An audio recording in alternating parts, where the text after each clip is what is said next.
Assalamualaikum warahmatullahi wabarakatuh. Allahumma sholli ala Sayyidina Muhammad wa ala ali Sayyidina Muhammad. Pemirsa yang dirahmati Allah, marilah kita simak ceramah dari Buya Syakur Yasin dengan tema Jalan Menuju Makrifat. Sebelumnya marilah kita perbanyak sholawat minimal 1000 kali sehari, agar hidup kita penuh barokah dan mendapatkan syafaat kelak. Jangan lupa berikan dukungan kepada channel kami dengan memberikan super thanks seikhlasnya. Marilah kita doakan semoga almarhum Buya Syakur Yasin diberi tempat terbaik di sisi Allah dan amal ibadahnya diterima. Amin ya robbal alamin. Baik, kita mulai saja halaman 35. Mana wan mana?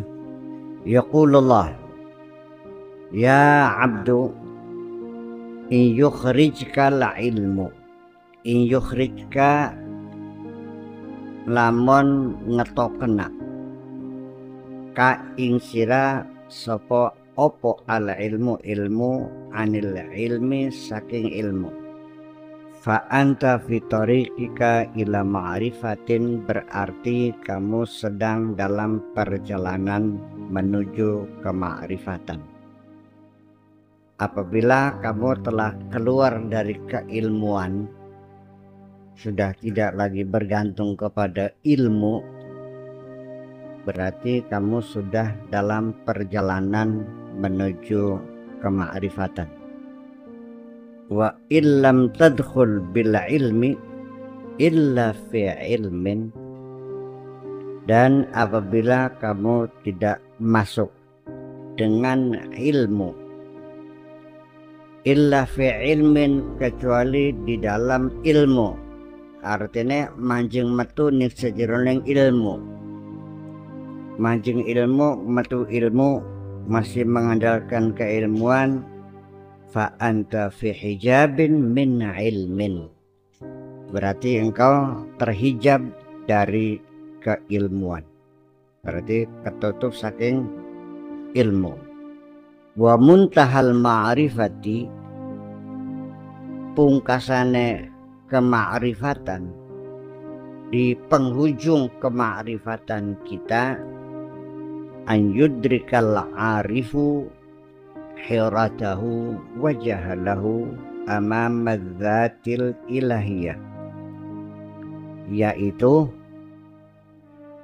penghujung kemakrifatan, yaitu ketika seorang yang arif billah menyadari, memahami akan kebingungannya, maka wisira mulai bingung, keder, wajahlahu, dan menyadari akan kebodohannya, amama dzatil ilahiyati, menghadapi zat ketuhanan, wa kunhiha, dan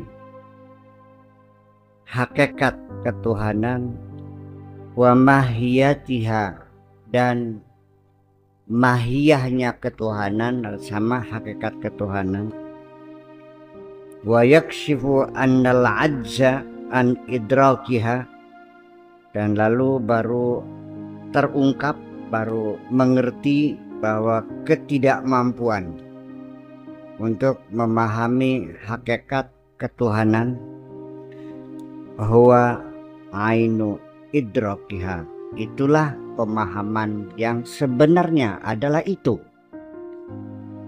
Ketika kamu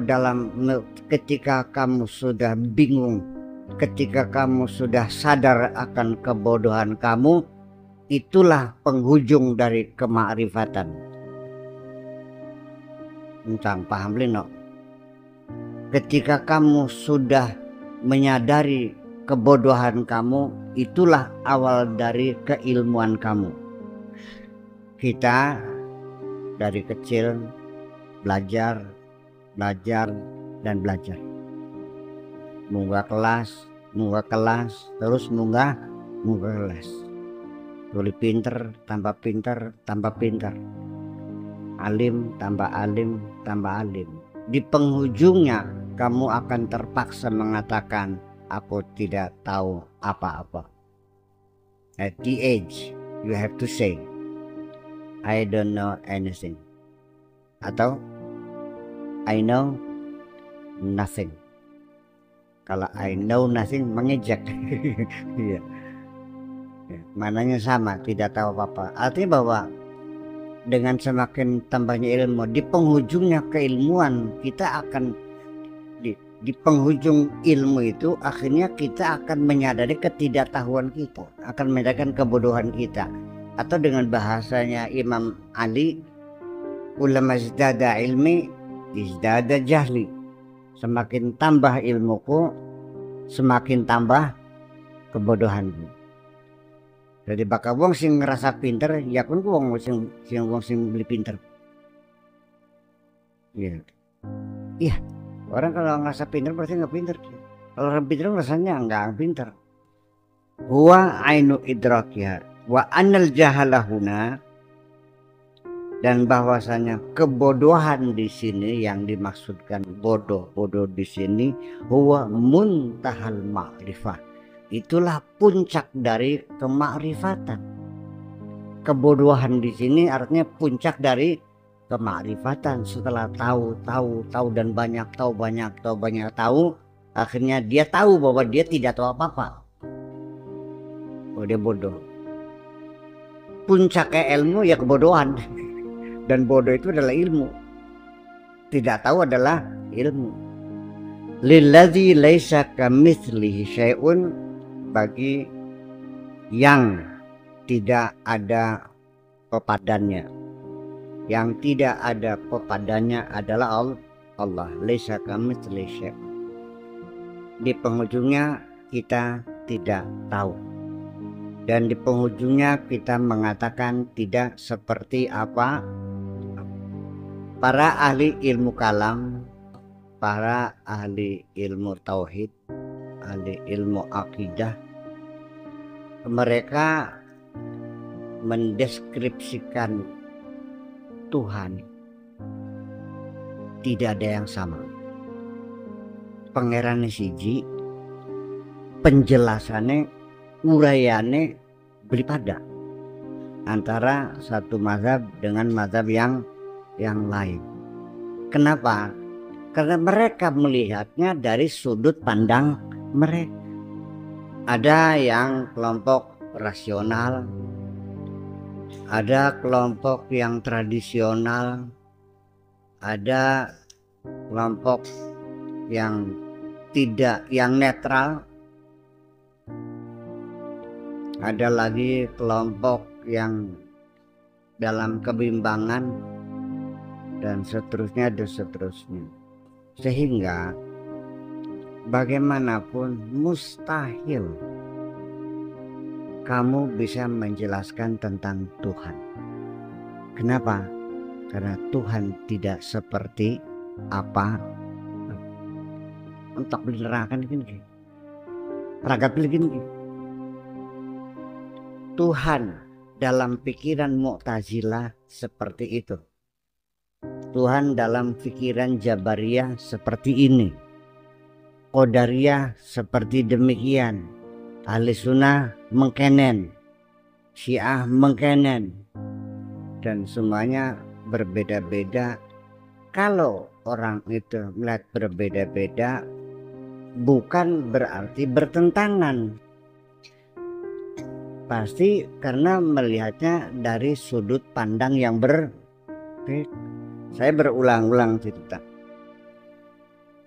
Gelas ini kata Taryono ada di sebelah barat, kata saya ada di sebelah timur. Apakah ini kontradiksi? Apakah ini paradoks? Tidak. Mengapa tidak? Karena kita duduknya berbeda tempat. Saya di sebelah barat gelas, Taryono di sebelah timur gelas. Baru ada dugaan sebagai satu yang kontradiksi ketika saya dan Taryono duduknya sama-sama di sebelah barat. Kita duduknya sama-sama di sebelah barat. Saya mengatakan sebelah timur, Taryono bilang sebelah barat. Iya, tetapi itu pun tidak mesti begini. Jangan terburu-buru kita mengatakan ini kontradiksi, bahwa ini paradoks. Duduknya yang sama, jaraknya sama, bendanya sama. Bisa saja, kata Taryono, gelas ada di sebelah barat saya. Yang dimaksudkan bukan gelas ini. Gelas yang ada di belakang dia, ada gelas lagi. Boleh terjadi gelasnya sudah nggak ada. Dia bercerita gelas ada di timur saya, gelasnya masih di tempat ini, sebelah timur. Gelasnya sama, tapi sudah bergerak ke arah Taryono. Sehingga dia mengatakan sebelah timur juga. Padahal tadinya ada di sebelah barat. Begini. Hasan meninggal dunia. Kata Haji Fuad, Hasan mati. Kata Taryono, Hasan tidak mati. Bertentangan enggak? Engkau dingin. Sir Hasan di kuno bocan di bocah berungut je. Baka jari sir Hasan di Hasan riwet. Bertangan enggak? Waktunya berbeda. Kaji Sakurka paling goblok ke santri babakannya Kaji Sak. Aneman yo kuwi pinter. Bertentangan enggak? Ntar dulu. Sirak kenal Kaji Sakur kapan? Tahun 65. Sirak kenal Kaji Sakur kapan? Tahun 2015. Bertentangan enggak? Ya memang tahun 60 masih goblok. Tapi setelah tahun 2015, dalam perbedaan waktu saja itu tidak bertentangan. Sampai ketika orang ngomong pun, ketika waktunya berbeda, jangan kita sudutkan bahwa dia berkata tidak konsisten. Karena kondisinya sudah berubah, orang sudah cerdas, jabatannya sudah naik. Ya. Jadi kita melihat mazhab-mazhab yang ada tentang ketuhanan, teologi, mereka berbeda-beda. Kita jangan lalu mengklaim mereka kontradiktif. Kenapa? Ya karena sudut pandang mereka yang berbeda. Mu'tazilah melihat Tuhan dengan cara logika, ya kan? Jabariyah melihatnya dari sisi faktual, Ahli Sunnah dari sisi sikap politis yang serba sulit. Garap ngepro nih pemerintah wedi dosa, garapan beroposisi wedi dipendungi. Jadi akhirnya anak kodo mubrom, anak kodo khairu mubrom.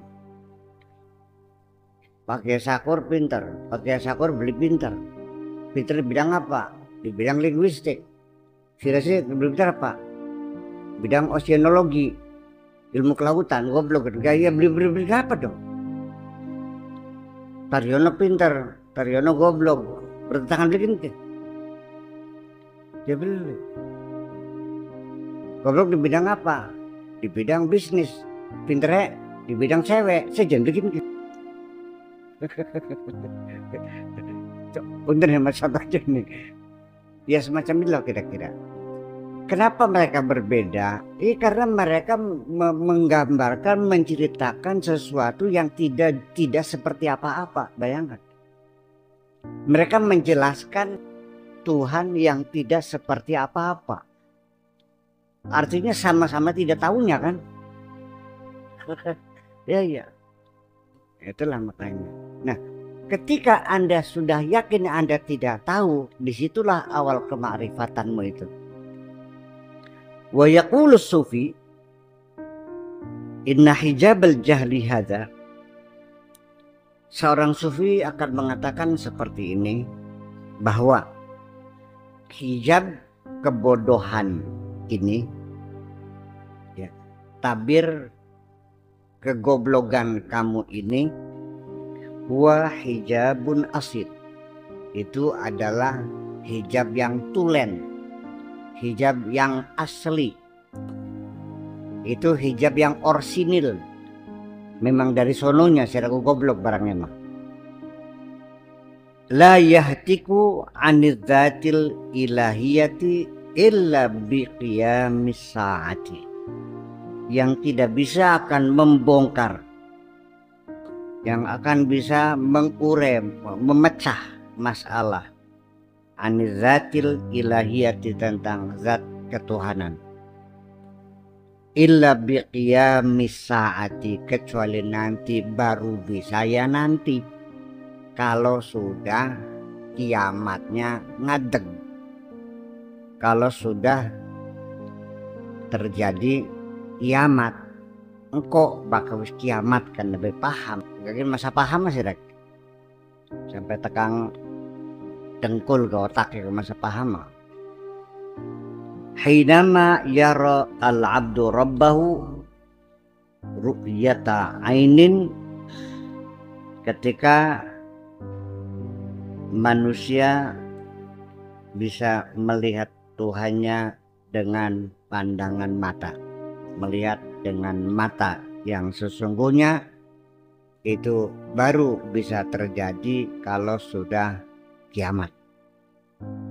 Amma qabla dzalika, adapun melihat Tuhan sebelum kiamat, sebelum kamu mati, selagi kamu masih hidup membawa jasad yang kasar ini, fala yumkinu ru'yatullahi jahratan, maka tidak mungkin akan bisa melihat Tuhan dengan pandangan mata kasat ini. Tidak mungkin mata kita bisa melihat Tuhan kalau sekarang.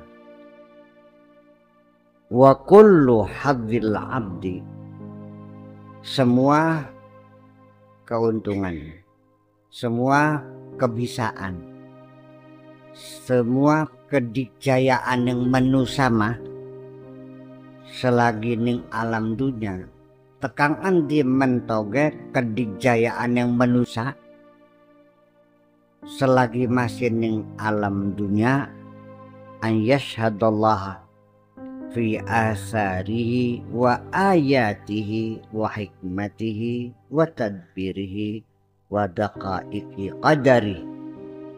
Paling-paling mentoge mung bisa naksani Gusti Allah sebatas memahami kepada ciptaan-ciptaannya, kepada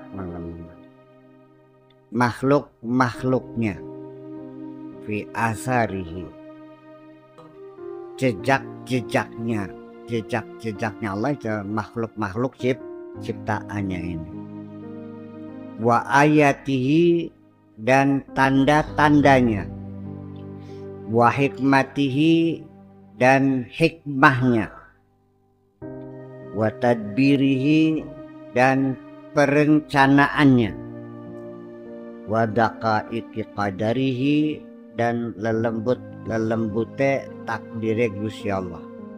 Artinya kehebatan kekuasaan Allah. Wahya ru'yatul aqli wal basirah, itu namanya pandangan pikiran dan mata hati, bukan mata sebenarnya. Melihatnya itu melihat dengan basirahnya, melihatnya itu melihat dengan akalnya, bukan dengan matanya. Kalau basirah itu apa? Mata hati. Kalau basarun mata kepala. Baka pindo arane mata-mata. Baka diceplok arane mata sapi. Baka melolong bae mata peda. Iya, baka sing mencorong matahari arane. Mata hati kita yang bisa melihat. Sejauh mana ketajaman mata hati kita melihat, sejauh mana pengetahuan kita dalam menguasai,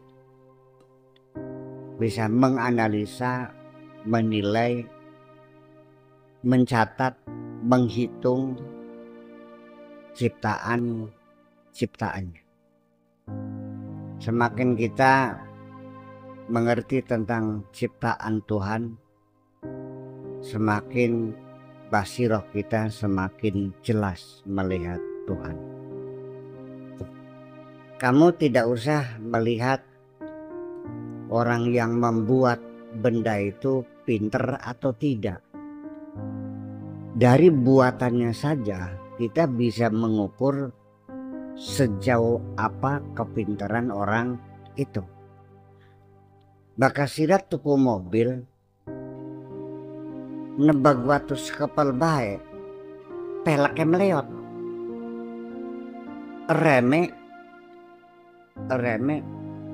ngerem saking pakai merem sampai mobil dengkling. Pinter beli sih nggak mobil. Rem tangannya beli bisa copot, nyokot bae. Bikinannya semakin buruk, berarti yang bikin itu semakin bagus bikinannya, berarti semakin pinter yang dia bikin. Semakin beraneka ragam produksinya, berarti orang itu semakin hebat. Ya bikin. Wong gawe sepeda karo gawe motor pinter nanti. Motor karo mobil pinter nanti. Sehingga motor gawe sepur pinter nanti. Gawe sepur karo gawe pesawat terbang si pinter nanti.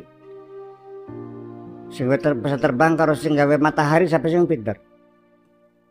Semakin ayatnya bisa dibaca, dianalisa, kita bisa memahami seperti apa pinternya, seperti apa hebatnya.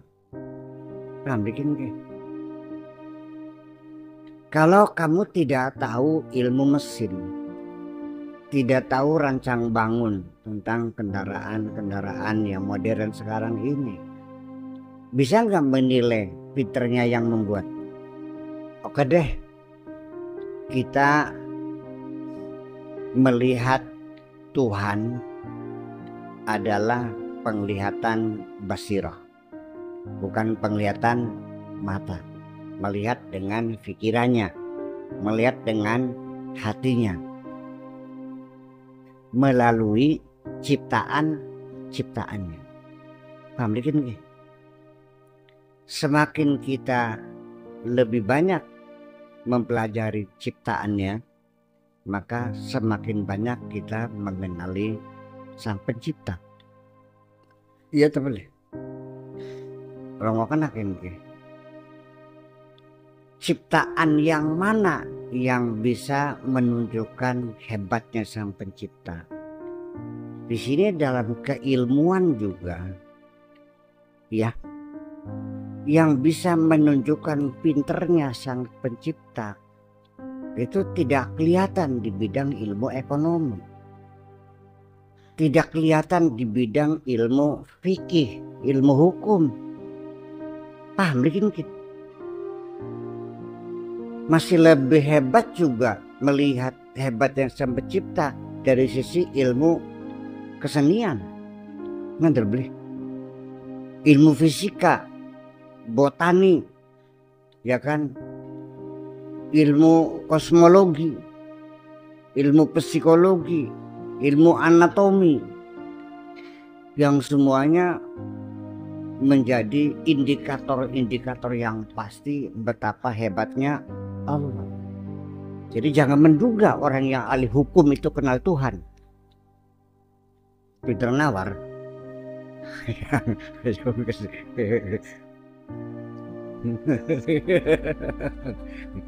Teman yang cerdas ini. Tetapi yang aneh saya di tengah masyarakat kadang-kadang yang mengklaim kenal Allah itu para ahli fikih.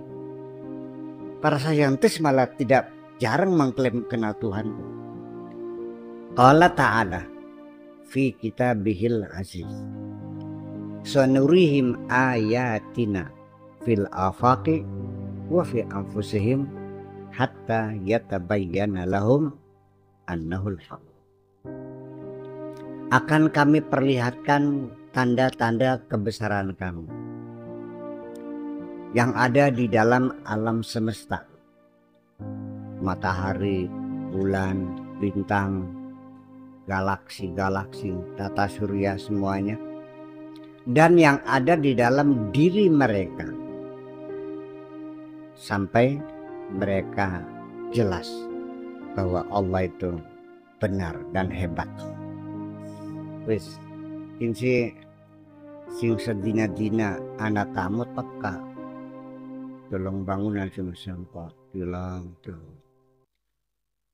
saya tidak duga pakai sakur hebat juga di pondoknya.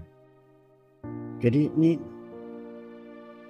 nemben deleng bangun padahal beli buruk sih gawe siapa sing nyumbang sakur urung ya kan, manggut diri sendiri. Baru melihat karya yang sederhana ini saja orang sudah manggut. Tidak pernah beli manggut-manggut nih Gusti Allah. Sistem alam semesta yang sangat sophisticated, yang sangat rumit, sophisticated. Apa aja?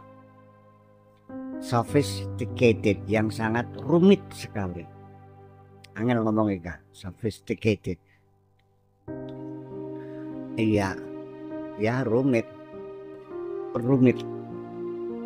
Seperti apa? Seperti kabel-kabel pipa-pipa yang malang melintang, puluhan ribu pipa, ratusan ribu kabel di balongan, kilang minyak balongan, mencilak mas, ruwet temen. Gawe apa? Gawe bensin. Iya kan? Hanya satu komoditas, bensin, paling solar ya, asitelin ya kan, aspal dan sebagainya. Samono ruwet deh. Masih ruwet gak weteng sirah nih. Perbandingannya mungkin 1.000.000 kalinya Pertamina. Ruwet deh weteng sirah. Kabel yang malang melintang yang namanya jaringan saraf itu bermiliar-miliar. Sampai sekarang para ahli neurologi masih belum bisa mengidentifikasikan jaringan saraf secara seluruhnya. Semua tergabung pada sentral yang disebut dengan otak. Nanti ada otak kanan, ada otak kiri, ada otak tengah yang semuanya bekerja berbeda-beda sistemnya. Otak bekerja siang dan malam juga mengeluarkan banyak detoksifikasi dan terjadi pencucian otak secara otomatis. Bagaimana bekerjanya antioksidan otak itu membersihkan detoksifikasi dalam keadaan tidur lelap. Bagaimana cara membersihkannya, ruwet ngampret gini kayak dengan. Pertamina menghasilkan berapa komoditas yang kamu hasilkan dari pabrik dalam perut kamu, vitamin A, vitamin B, vitamin C, alkoholurinasi, nutrisinasi, tak terhingga. Dan itu semuanya adalah dibutuhkan oleh tubuh kita melalui darah. Semuanya makanan digiling, dipisah menjadi ratusan ribuan yang berbeda-beda. Jumlah produksinya juga berjalan otomatis dengan menggunakan sensor-sensor. Perlu hemoglobin, perlu apa lagi? Perlu kolesterol, ya kan? Perlu gula, perlu segala macam. Vitamin A, vitamin B, vitamin C untuk darah kita masuk ke dalam darah, dipompa oleh jantung, menyebar ke seluruh tubuh kita menjadi energi. Beli bobrok sampai 100 tahun masih bisa makan bolen. Kenapa? Di situ ada sistem perbaikan-perbaikan, perawatan-perawatan, penyempurnaan, sel-sel yang rusak juga diganti otomatis. Bagaimana cara kerjanya penggantian sel-sel yang rusak itu? Beli perangkat seluruh ngomong itu. Semuanya pakai sensor. Sampai mobil sekarang Grand Livina gasnya pakai sensor ya. Belum kabel mana beli, injak pakai jalan santer tanpa kabel. Pakai sensor saja. Dan itu semuanya itu membatasi produksi itu apabila over product sensornya nutup plek. Begitu kadar kolesterol itu sudah mencukupi 150 cukup sesuai dengan kebutuhan kita. Ada yang 110, 160 sampai 180, 190, 120 masih dalam normal. Ya kan? Yang minimalnya 100. Nah, begitu lebih 200 ada sinyalnya. Langsung sensor itu memerintahkan untuk stop. Kolesterol stop. Tutup. Hasil gilingan tidak pernah dihisap ke dalam darah, tapi langsung jadi ampas. Kadar gula, kadar ini semuanya otomatis. Jadi bakasi racing kenang kolesterol berlebihan kah? Sensornya rusak kan? Iya beli ada. Dol sensornya. Kenapa dol? Karena berlebih-lebihan. Sehingga akhirnya sensor itu rusak. Mangan sate jenggal dina rongkodi ya pantesan jebol. Nanti begini, setiap tubuh manusia itu membutuhi kadar kolesterol yang berbeda. Iya, bagi anak-anak yang masih pembentukan hormon-hormon memerlukan kolesterol yang lebih besar, karena bagaimanapun tidak mungkin tubuh kita membentuk hormon tanpa kolesterol. Iya beli karena udah diperlukan. Makanya jadi rumit gitu. Untuk mempelajari manusia saja itu ratusan cabang ilmu pengetahuan. Bahkan mungkin katakan jangan berlebihan, ribuan lah.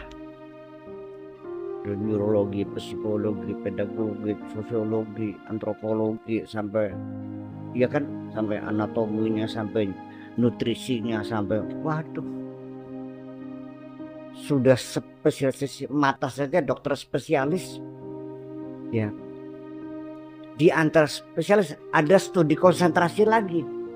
Ini bagian pupilnya, ini bagian retinanya, ini bagian sarafnya. Paham begini? Dan itu ilmu.